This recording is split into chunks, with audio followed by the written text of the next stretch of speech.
bugün Azərbaycan qələbə qazandı, bugün Neftçi qələbə qazandı, bugün futbolçularımız, siz bu günləri Moskvada tarix yazdınız.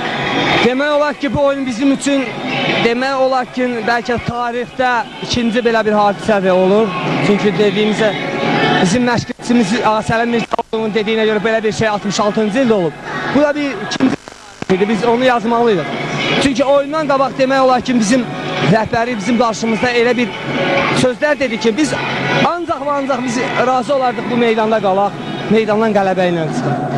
Yəni bizim bugünkü qələbəmiz tək, necə deyim, Azərbaycanın hər güşəsində, Azərbaycandan qıraqda qalan vətəndaşlarımız, bütün Azərbaycanın xalqı üçün bu bayramdır. Belə deyə götürəndə, nəyə görə siz özünüz gözəl bilirsiniz, düzdür, idman siyasətə qarışmamalıdır.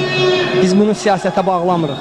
Sağlıq olsun, inşallah bizim müdrik prezidentimiz İlham Əliyevin sahəsində bizim torpaqlar da geri qayıdacaq. Çünki ona görə ki, o sağlam insanlara, sağlam ruhlu insanlara bel bağlayır. O da demək olar ki, idmançılardır. Mən belə başa düşürəm, idmançılardan hər şey eləmək olar.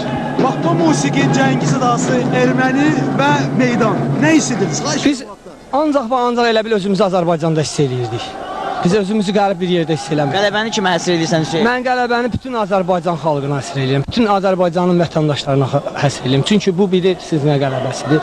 Yəni burada sən-mən söhbəti olmamalıdır. Çünki bizim Azərbaycanlılar hamımız bir olmalıyıq. Bizim bir fikrimiz var. Azərbaycan üçün çalışmalıyıq. Azərbaycan üçün əziyyət çəkməliyik. Hər bir sahədə idmançısı, alimi, necə deyim, jurnalisti, hamımızın fikrimiz bir olmalıdır. Biz bir olmalıyıq və bir qələbə çıxmalıyıq. Təbrik edirəm. Birlikdə oldu. Mən belə başa düşürəm. Təbrik edirəm. Sağ ol.